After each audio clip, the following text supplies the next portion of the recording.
fall of the Berlin Wall in 1989 and the rapid collapse of communist regimes throughout Eastern Europe and the former Soviet Union surprised most Western scholars and Soviet experts.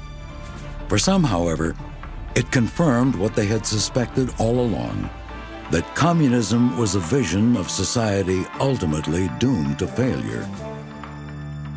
One thinker in particular had spent a lifetime trying to show why communism couldn't work and why trying to force it to work would prove disastrous.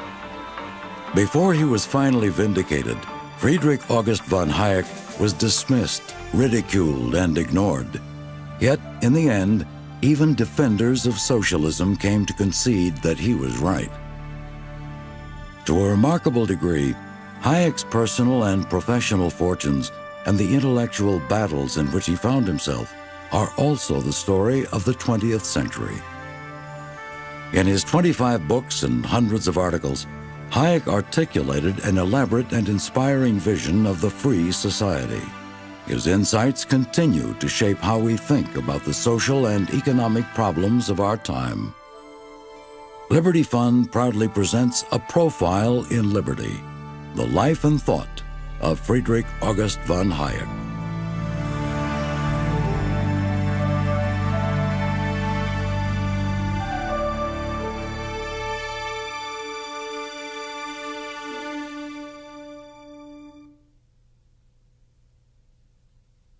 Descended from Austrian nobility, Friedrich August von Hayek was born in 1899 in Vienna, the heart of the Austro-Hungarian Empire and one of the leading intellectual capitals of Europe. Hayek's parents were deeply enmeshed in that world. His father was a doctor and an eminent botanist. His maternal grandfather had served as president of Austria's Statistical Commission. Hayek's two brothers would both become professors and physical scientists, Hans in anatomy and Erich in chemistry. His cousin Ludwig Wittgenstein would become famous as a philosopher. Hayek's first intellectual interest was in the sciences, especially botany. As a child, he helped his father categorize alpine plants. In addition to scientific pursuits, he took up photography and the theater, and physical interests such as skiing, sailing, and mountain climbing. In his teens, Hayek turned to the study of human learning and behavior, and for a time he considered becoming a psychiatrist. In June 1914, a single occurrence set in motion a series of events that would recast the world and the life of young Hayek. Archduke Ferdinand of Austro-Hungary was assassinated, setting the stage for the war to end all wars.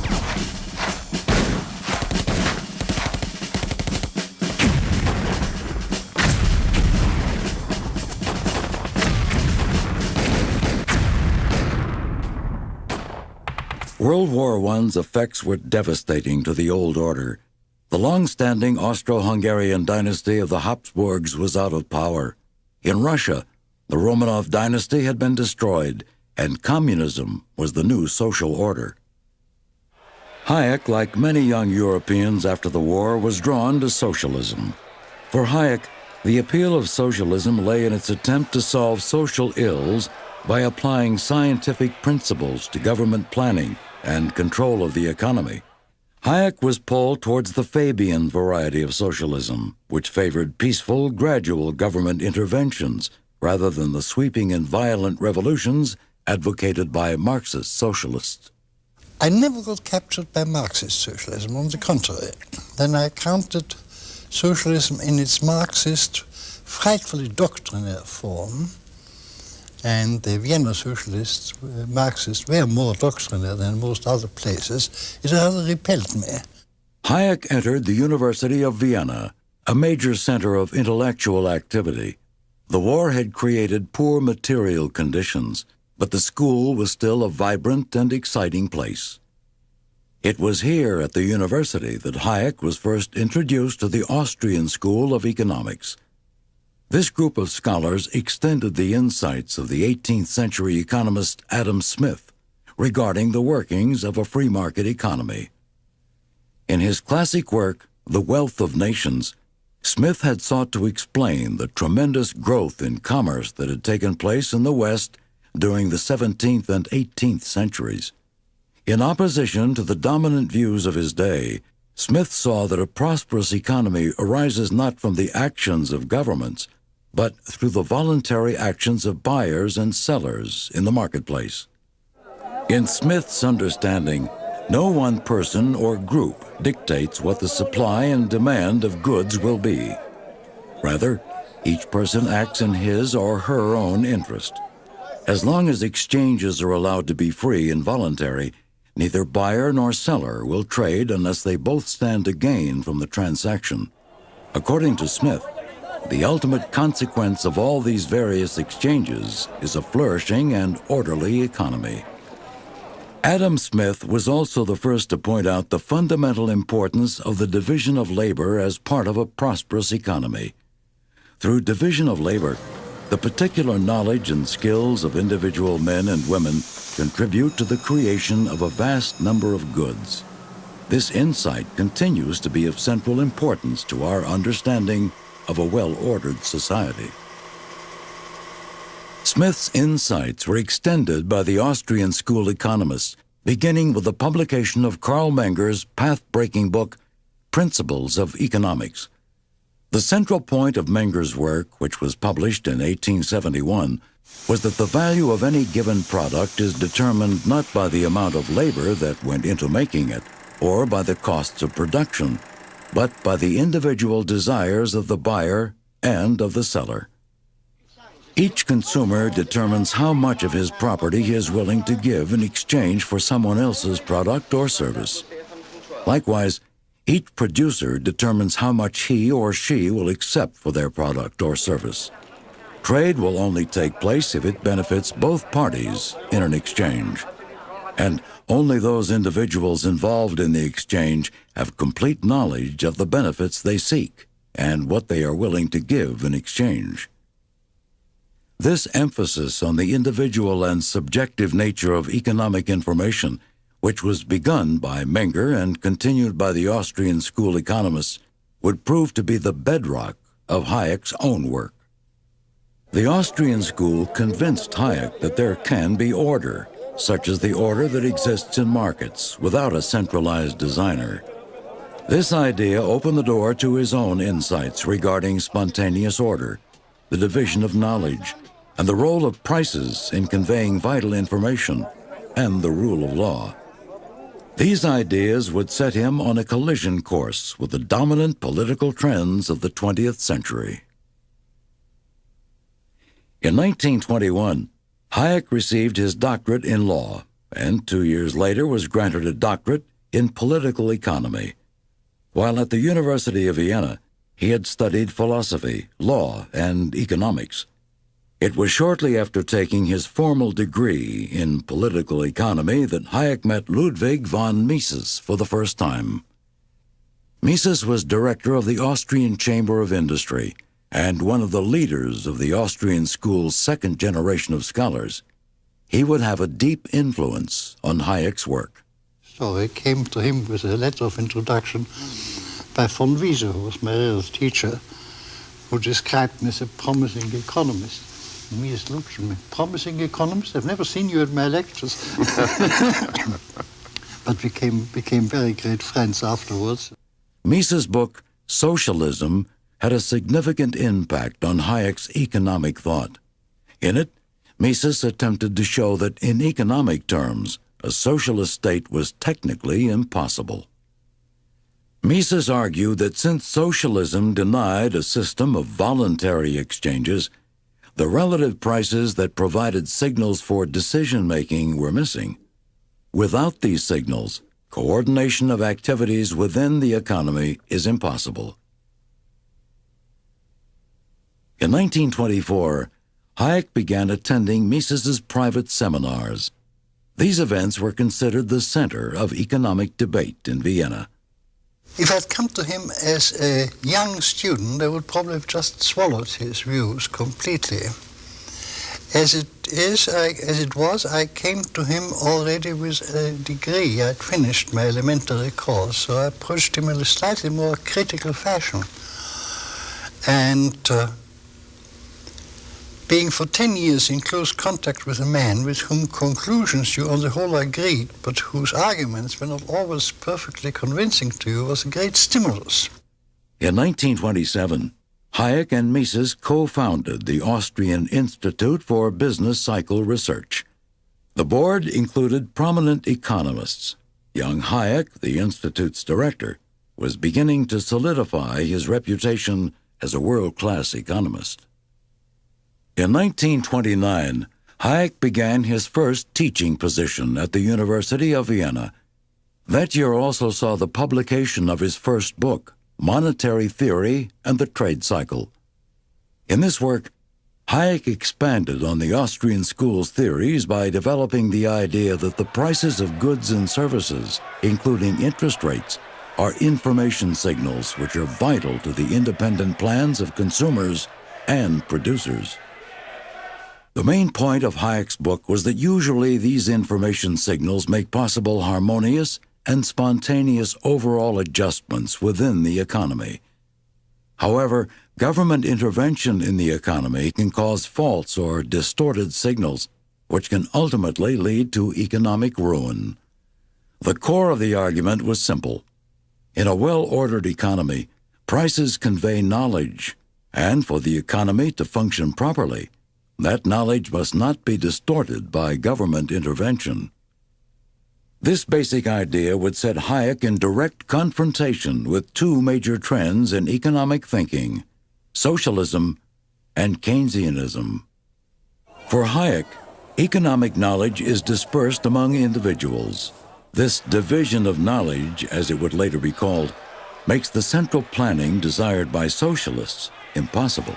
If prices are a way of coordinating the plans of individuals, and those plans can only be known by those individuals, then any order provided by central planning would simply be arbitrary and most likely destructive to economic prosperity.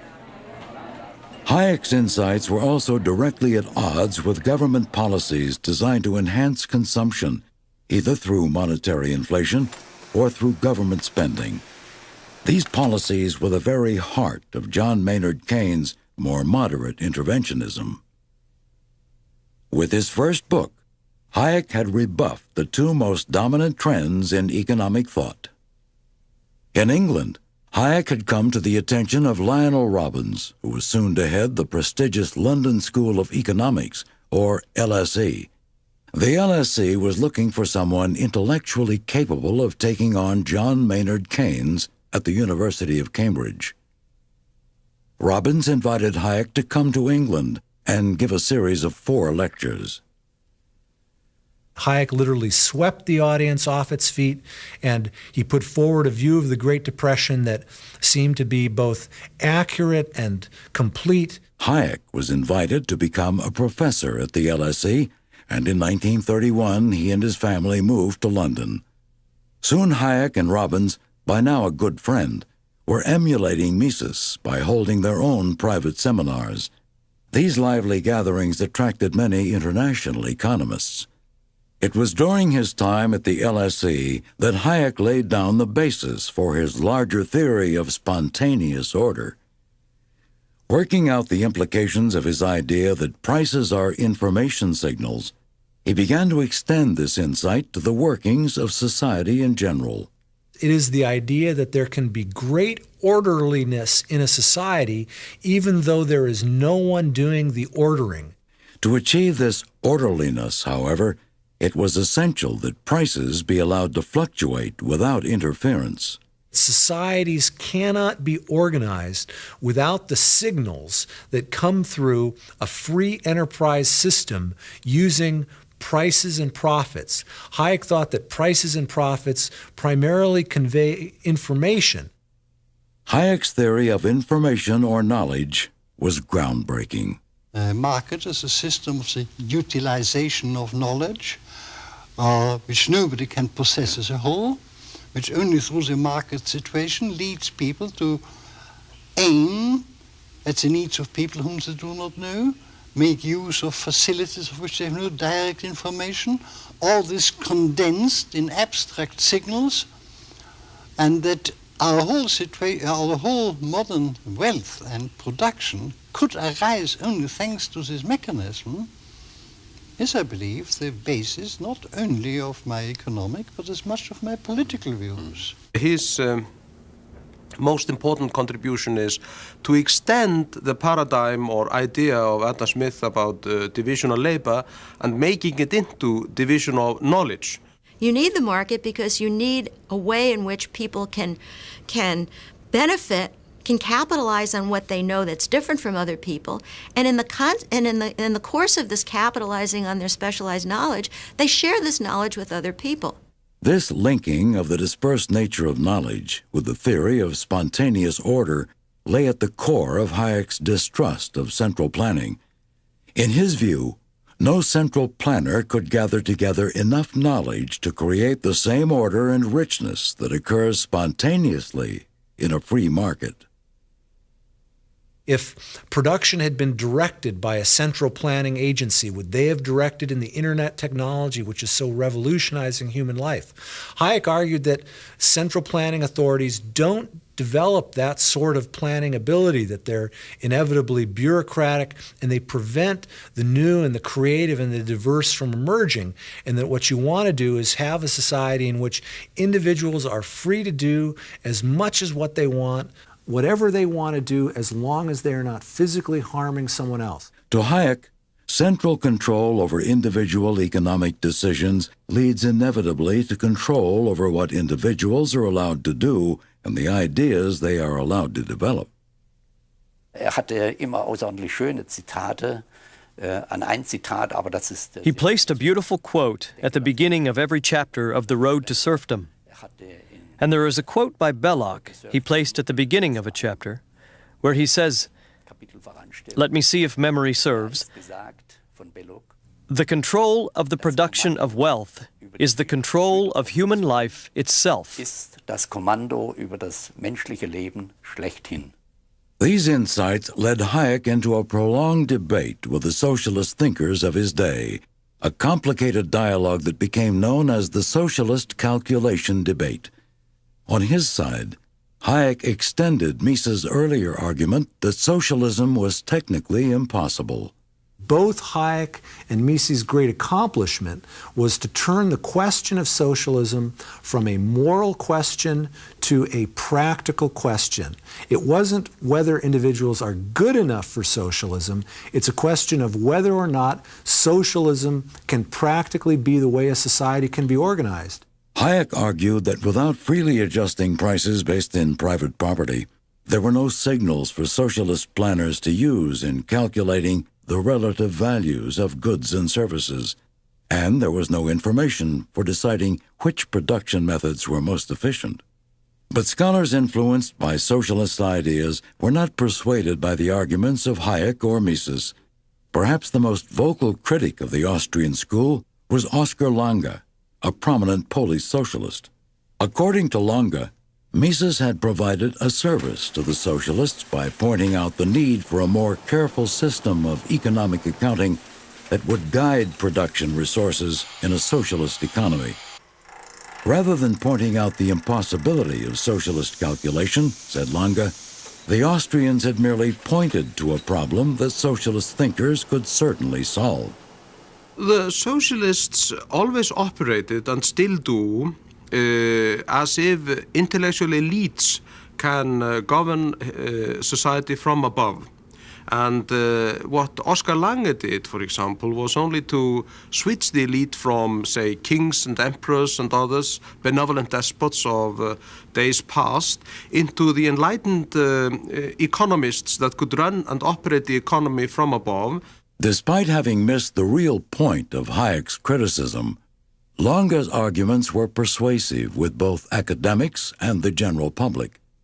Public opinion was firmly on the side of more government control over economic life and firmly against Hayek's ideas. Equally formidable in the arena of both academic and political opinion would be the ideas of John Maynard Keynes.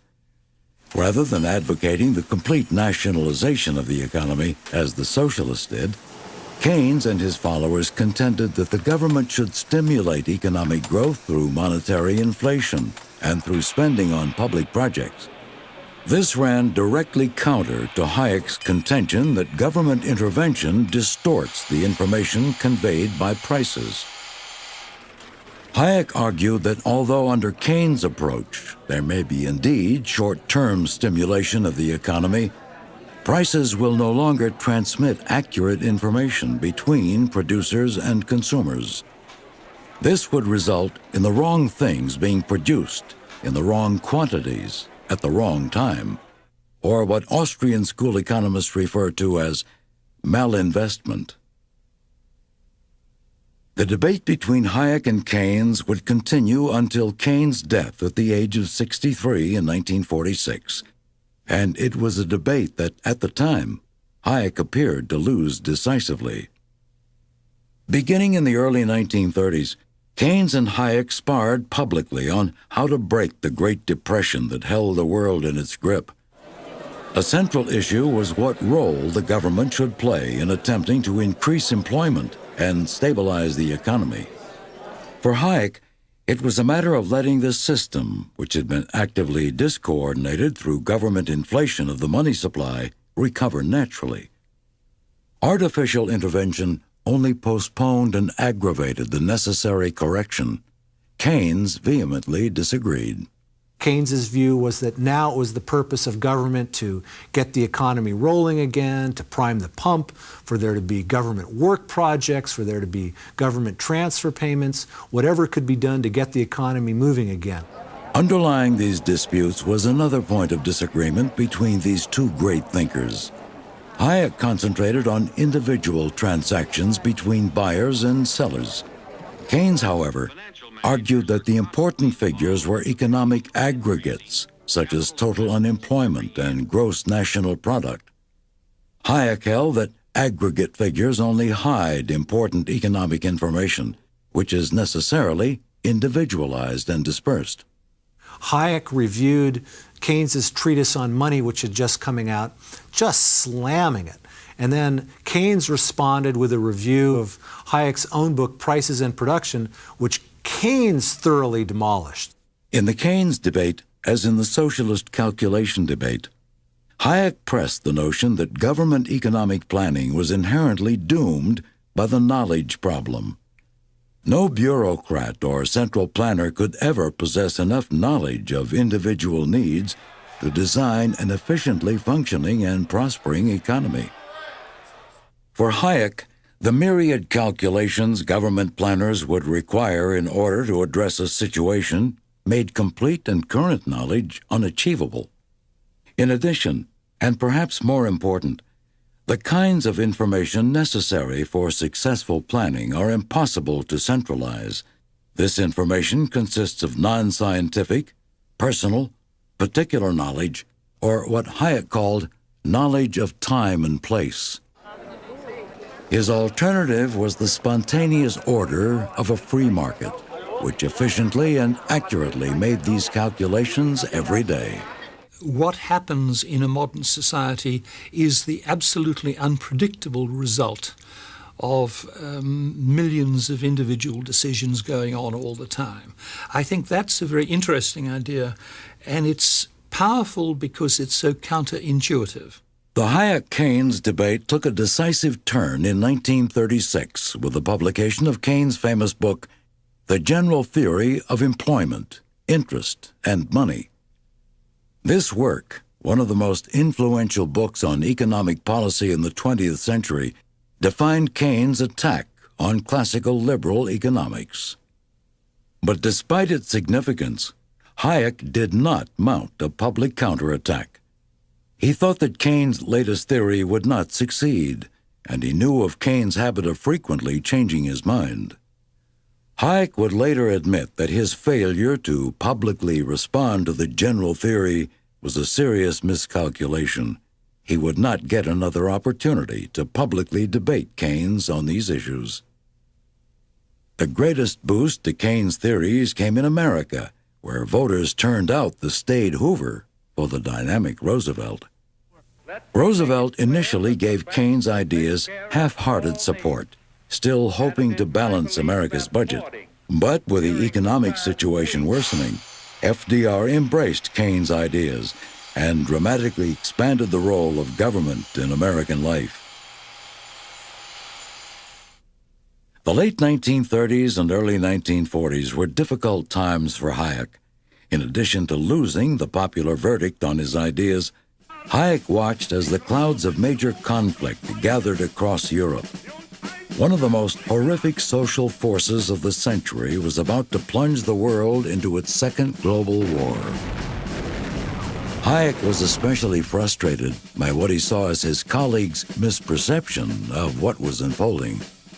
External circumstances of environment made it necessary for me to explain to my English colleagues who firmly believed that the bad German capitalists had started a reaction against the promising socialist developments, that they were wrong in their interpretation of the Hitler movement. An outspoken opponent of the Nazis, Hayek charged that the evils of National Socialism were of the same variety as the errors of Marxist socialism. They resulted from the negation of liberty and the dehumanization of those who did not fit the bureaucrats' preconceived idea of what society should look like. Fascism was not, as the Marxists and leftists tried to assert, the result of capitalism. It was its very antithesis.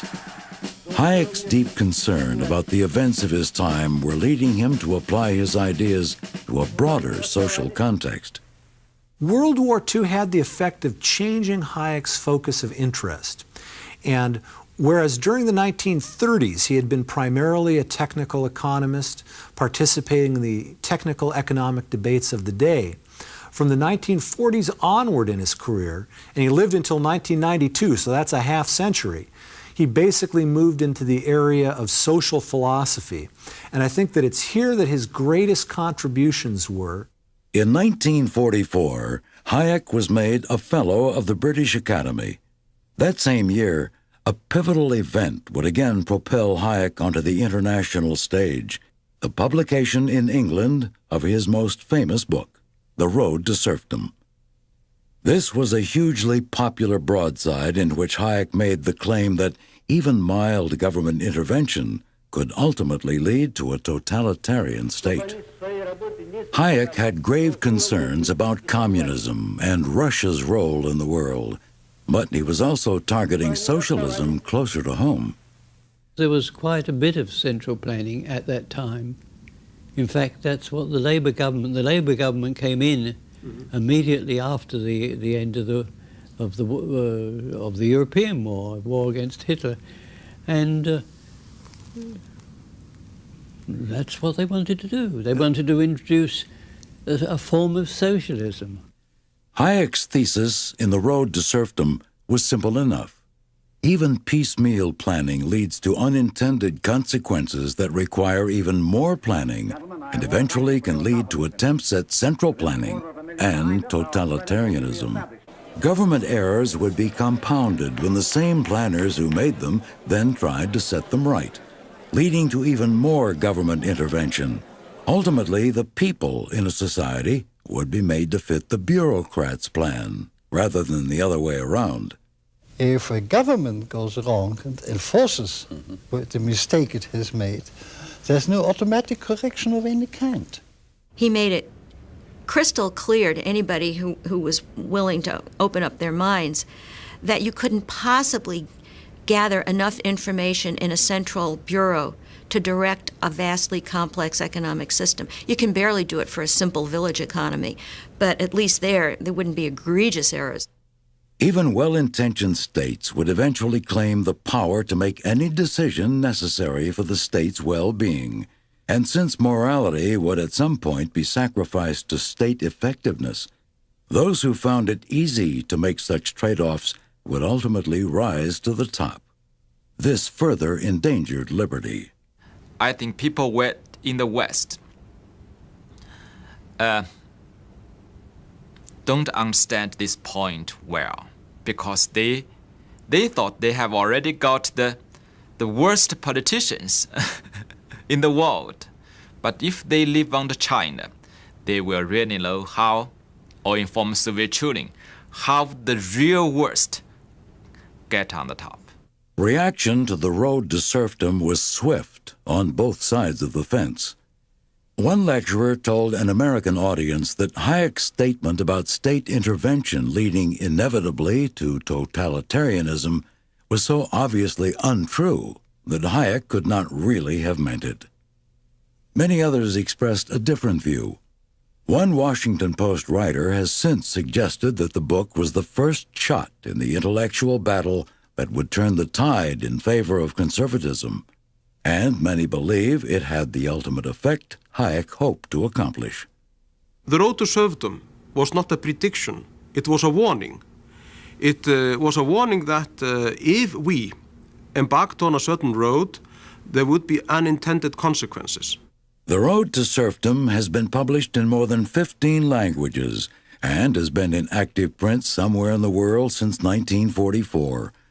Although banned behind the Iron Curtain, numerous typewritten copies were in constant circulation. In countries where liberty is not the norm, Hayek's warnings were especially poignant. Both Hayek and his critics have never living under a serfdom, a totalitarian regime, but Hayek has a much better understanding of this kind of society that he never lived under. The book's popularity proved both a blessing and a curse. It did get Hayek's message out, as large numbers of The Road to Serfdom were sold during a frenzied book tour in America.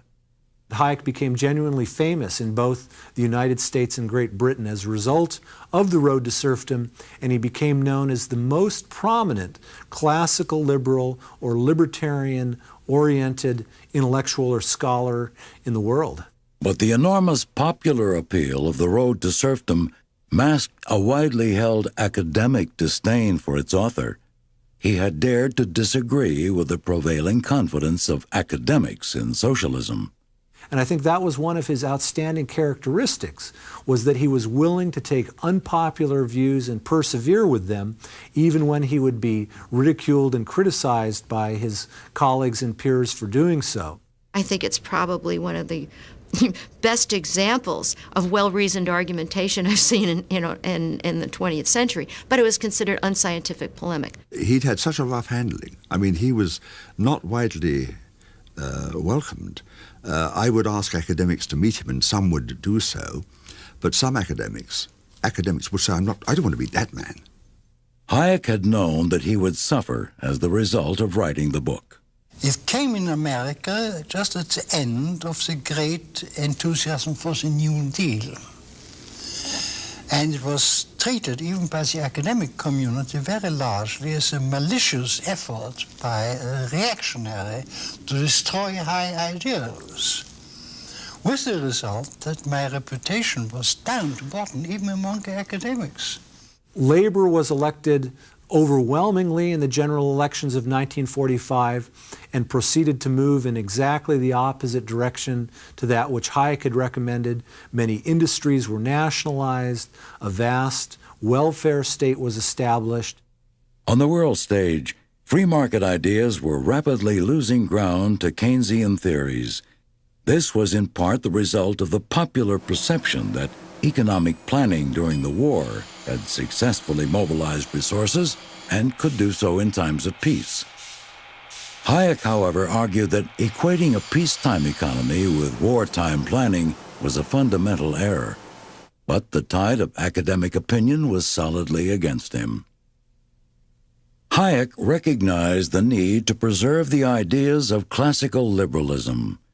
So he decided to create an international society of scholars to encourage renewed exploration into the political, economic, and cultural foundations of a free society. This gathering became known as the Mount Pelerin Society.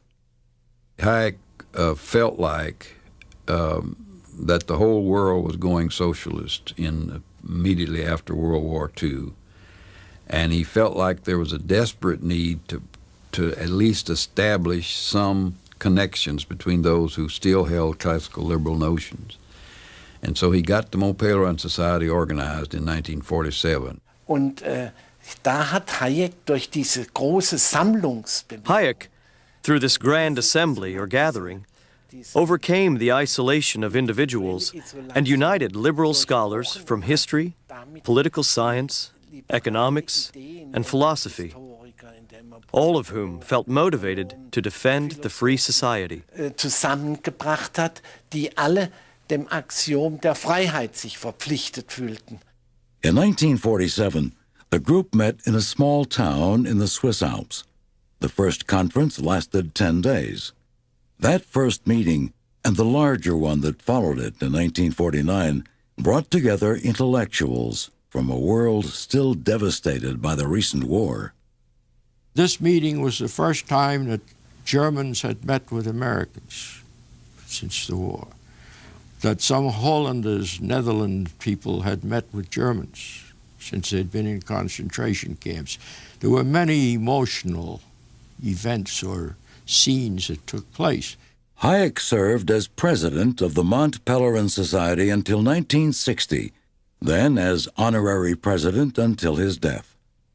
His vision of an ongoing formal gathering of like-minded intellectuals was realized. In 1955, Anthony Fisher, whom Hayek had met almost 10 years before, asked Hayek for advice on how to effect change in the direction of increased freedom. Hayek said to him that he should emphasize ideas, that ideas were far more important than practical political activity. Hayek famously said, keep out of politics. That was Fisher's idea. Fisher's idea was to get into politics and change things. Government were corrupt. I have observed in some of my best friends who, as a result of the war, got tied up in government work, and they've ever since been statesmen rather than scholars. As the result of his conversations with Hayek, Fisher founded the Institute of Economic Affairs in Britain. Fisher wasn't certainly an intellectual. I mean, he was a simple, really was a basic practical farmer, you know, with dirt under his nails and all that kind of stuff. And so he eventually got round to meeting me and a few others and putting up a small sum of money to get the IEA started. I mean, we were a child of Hayek, absolutely.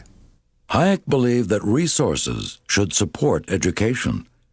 The Institute for Economic Affairs would be the first of many international think tanks inspired by Hayek, organizations devoted to research and publishing on liberty and free market economics. In 1950, the University of Chicago offered Hayek an appointment to the prestigious Committee on Social Thought, which he accepted. Once again, he found himself in one of the centers of economic thought. One of the really interesting things about Hayek is that he was at the University of Vienna, he was at the London School of Economics, he was at the University of Chicago, all tremendously vital places intellectually. The University of Chicago had taken the risk of first publishing The Road to Serfdom in America, and it was considered a center for free market thought. The school was also located in a country considered a bulwark in the effort to contain communism. The move to Chicago was a good one for Hayek. His appointment to the Committee on Social Thought at the University of Chicago enabled him to cut back his teaching and to do research in areas other than economics. He sometimes commented that an economist who only knows economics really doesn't know very much. He had much more of a holistic approach to knowledge and one that tried to bring together thoughts from a number of disciplines. I announced in Chicago a seminar on scientific method, in particular differences between the natural and social sciences. And it attracted some of the most distinguished members of the faculty of Chicago. And Enrico Fermi and Sewell Wright and a few people of that quality sitting in my seminar discussing the scientific method. And that was one of the most exciting experiences of my life. The years in Chicago were productive. In 1952, Hayek published a book on knowledge and the mind entitled The Sensory Order. After I had published The Road to Serfdom in 1944, I wanted to take leave from this sort of subject. I had so discredited myself with my professional colleagues by writing this book that I thought I would do something quite different and return to my psychological ideas. In the sensory order, as in Hayek's social and economic thought, multiple and dispersed connections make the system work. Information is spontaneously ordered through specific signals, and trial and error learning is an important basis for the brain's performance. Not only are people's brains different, we process information differently. Everything we do helps to build up a personal classifying system that will differ in some respect from somebody else's. So I see the sensory order as being an important issue that he needed to address for his critique of socialism. In 1954, Hayek tackled yet another field, history. It was widely believed that the Industrial Revolution had impoverished vast numbers of British citizens. Hayek challenged that claim in his introduction to Capitalism and the Historians, a collection of essays by leading scholars. For Hayek, the Industrial Revolution was an example of spontaneous order in action. Vast unplanned changes in the economy were the result of an untold number of individual economic decisions based on subjective values. Hayek believed that an impartial evaluation of the evidence would show that living standards actually improved with industrialization, contrary to the sentimental views of historians who romanticized the pre-industrial age of agriculture. Hayek was now ready for his most ambitious work to date. In 1955, he visited Cairo, where he lectured on the rule of law. These lectures formed the basis for what some consider his best work, the Constitution of Liberty, published in 1960. Ich würde denken, dass die Verfassung der Freiheit, I would think the book, The Constitution of Liberty, is the modern compendium of liberal ideas. der freiheitlichen Ideen ist, weil es nirgendwo Nowhere is the importance of a free society for our civilization as well stated as in this book. so ausgesprochen sind wie in diesem Buch. Die Verfassung der Freiheit. The Constitution of Liberty is surely the most important work that was written in this and the past century, and one can likely say the most important work since John Stuart Mill.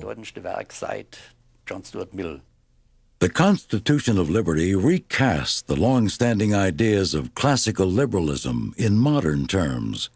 Hayek concludes the Constitution of Liberty with the words that John Stuart Mill used to preface his work on liberty a century before, that the grand leading principle toward which every page in this book leads is the promotion of human diversity in its richest potential. According to Hayek, the role of the state is to ensure freedom and human progress through the rule of law. In making this claim, he was careful to define what law is not. We call now law a great many things which are not law in my sense. It is not the will of the rulers which is governing the society, but the metaphysical doctrines behind the law, which is regulating our daily lives. We can't make law. We can only discover laws. For Hayek, law, properly understood, is based on precedent, a system of trial and error in which the most effective social principles are passed down from one generation to the next. He saw some of the great traditions of the Anglo-American system to have evolved over generations in terms of principles such as fair play, justice, private property, contract. Many of society's most important laws or rules are not the products of conscious design, according to Hayek. A sort of cultural evolution passes along the most effective rules, to be refined over time through custom, tradition, and experience. His theory of spontaneous orders is of extreme importance. language is a spontaneous order. Nobody invented language. No authority ever set the rules for speaking or writing. Hayek tells us that law is like that. We are living all the time thanks to a system of rules of conduct which we have not invented, which we have not designed, which we largely do not understand. People have tried out over the time different strategies to solve problems, and they were able to learn which kind of generalized strategies work better than others. And these experiences they have condensed in rules. These rules, of course, are interpreted by our parents, our authorities. They're interpreted by those with whom we interact, so they do change gradually, but nevertheless, these rules are not of our own making. It's law that creates freedom by creating a rational framework within which individuals can lead their life. So I think that Hayek's underlying idea in political philosophy is that liberty is the supremacy of law. Hayek's understanding of the rule of law involved two critical points. The first was that society's rules must be general. They must not become specific centralized commands. This also keeps them from becoming instruments for granting special privileges. True freedom implies equality under the law. An open society in which I can deal with any person I encounter presupposes that certain basic rules are enforced on everybody within their territory. Hayek was concerned about how democratic governments fail to safeguard this principle by confusing law with legislation. Legislation, in a strict sense, ought to be confined to general rules, while what we now call legislation are largely orders, commands issued to particular groups, granting privileges to some and imposing special duties on others. Hayek's second point about the rule of law was that laws should tell individuals only what they could not do in order to prevent harm to others. Laws should not tell individuals what they must do. These rules, and this is the characteristic of general rules, they tell people what strategies they are not allowed to employ in their efforts to improve their own situation. But within the remainder of the open space of conceivable actions, they are free to choose whatever they consider most appropriate and more conducive to their interests.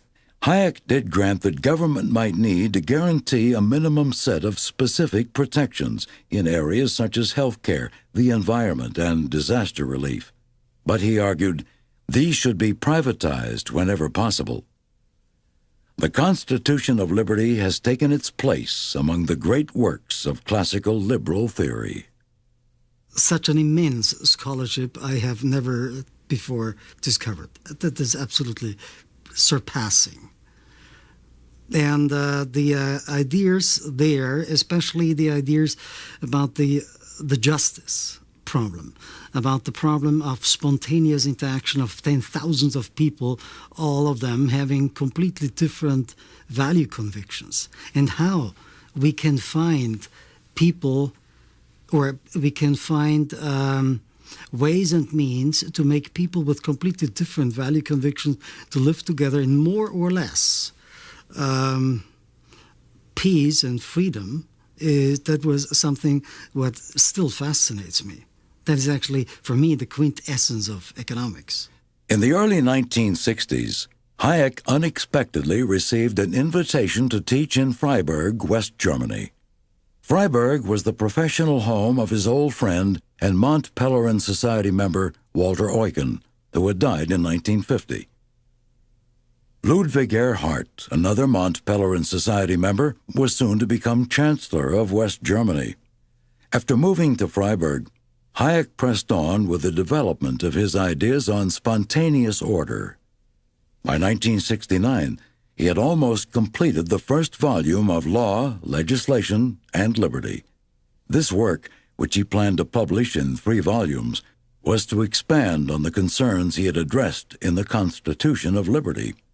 In the Constitution of Liberty, I was still mainly attempting to restate for our time what I regarded as traditional principles. I wanted to explain what 19th century liberalism had really intended to do.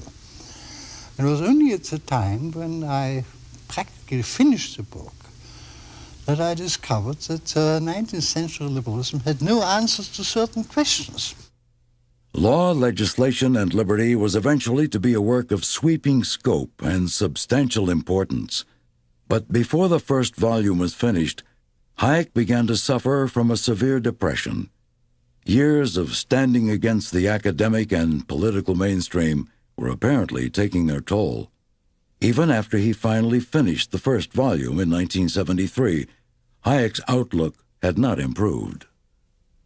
Hayek was feeling so low that he was literally unable to get up from his bed, and when he talked to Arthur Selden, he told him that at that time he felt that his entire life's work had been a waste. Then in 1974, very unexpectedly, Hayek was awarded the Nobel Prize in Economics. Ironically, his co-recipient was Gunnar Myrdal, a socialist thinker from Sweden. The Nobel Prize led to a swift reversal in Hayek's reputation. As one writer noted, he quickly went from goofball to guru. It also seemed to spark a burst of energy within Hayek, resulting in renewed health and a dramatically increased intellectual output. He'd say, no, it wasn't the Nobel Prize. But the Nobel Prize was a tremendous shot in the arm. In 1976, Hayek completed Volume 2 of Law, Legislation, and Liberty. When news of its completion was delivered to a meeting of the Mont Pelerin Society, cheering erupted. 3 years later, in 1979, the last of the 3 volumes was published.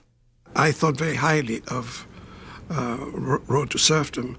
I knew how important it had been historically, but Law, Legislation, and Liberty was a revelation. Hayek used 1 volume each for what he termed 3 fundamental insights on the preservation of a society of free individuals.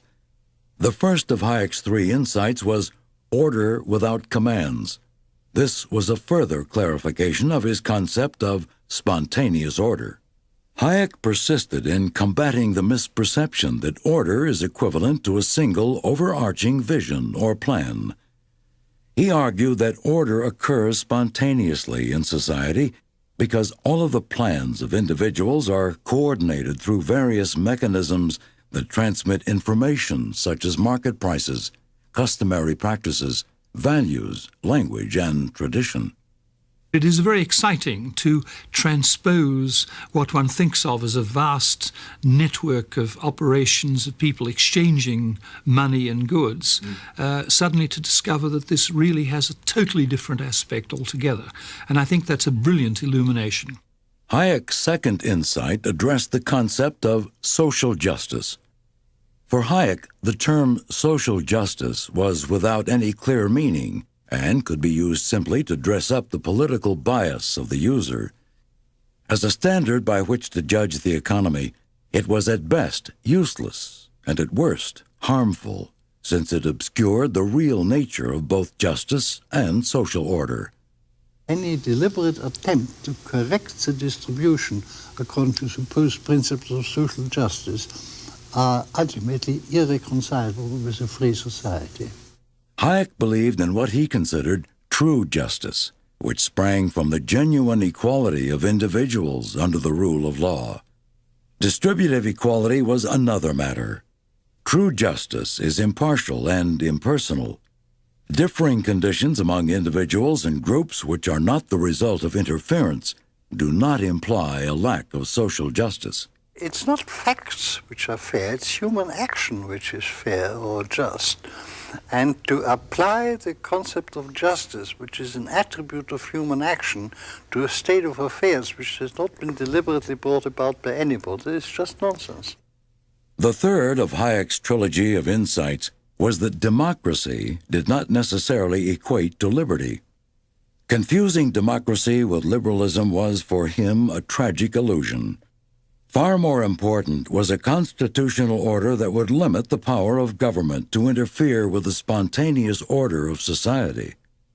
To the degree that democracy holds government officials accountable for their actions, it is an essential part of a functioning political order. By itself, however, democracy is not a sufficient protection for freedom. That, of course, is no longer the will of the majority, or the opinion of the majority, I prefer to say, which determines what the government does, but the government is forced to satisfy all kinds of special interests in order to build up a majority. It's in the process. There's not a majority which agrees, but the problem of building up a majority by satisfying particular groups. In the late 1970s, the world was entering a new era, and Hayek's ideas were beginning to have an influence. The simultaneous high inflation and high unemployment, which seemed to be the legacy of Keynesian economics, caused many to begin looking for other answers. In England, Margaret Thatcher was turning the British economy around, largely through reliance on Hayek's theories. Hayek had great admiration for Mrs. Thatcher. Her adoption of his concepts caused some to call Hayek her mad professor.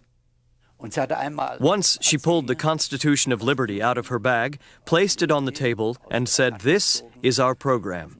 And then extraordinary changes happened in England. In the 1980s, an economic sea change occurred in the United States. Ronald Reagan had come to office with a new approach based in part on Hayek's ideas. Reagan's administration would bring both inflation and unemployment under control. In 1982, Hayek was awarded the Order of Merit by the Austrian government, and in 1984, he became a Companion of Honor, a personal award from the Queen of England.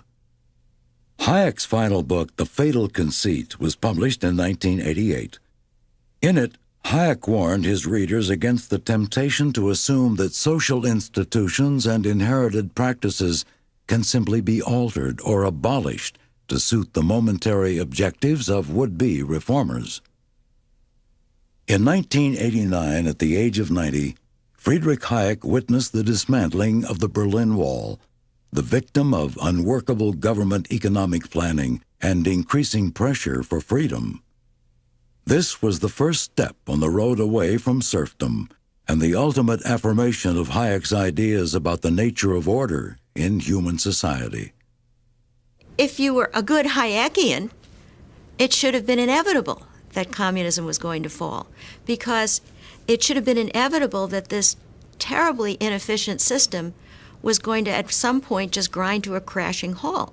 Nowhere is Hayek as popular and as well respected as in the East European countries, because those people have seen his theories. They have read The Road to Serfdom, which gives an accurate account of the police states and of the conditions under which centralist economic planning can be performed, and they also see the great promise that he holds out for them. President George Bush presented the U.S. Medal of Freedom to Hayek in 1991. Hayek's son, Dr. Lawrence Hayek, accepted. Friedrich August von Hayek died in 1992. His life had essentially come full circle through two distinct half-centuries in which his reputation had risen, then fallen, and finally risen again, even more strongly. He had seen the ideas of free markets and human liberty go from ridicule to being the centerpiece of social thought. This is Hayek's legacy. I think that we can divide the 20th century into 4 quarters. The first quarter was dominated by Lenin and the Russian Revolution. The second quarter by Hitler, National Socialism and the World War. The third quarter was dominated by Keynesian thinking. It was really the quarter of Keynes.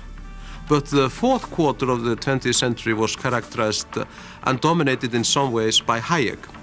I think that Hayek will be perceived in retrospect as the greatest political philosopher of the 20th century. Hayek I regard as a man for all times.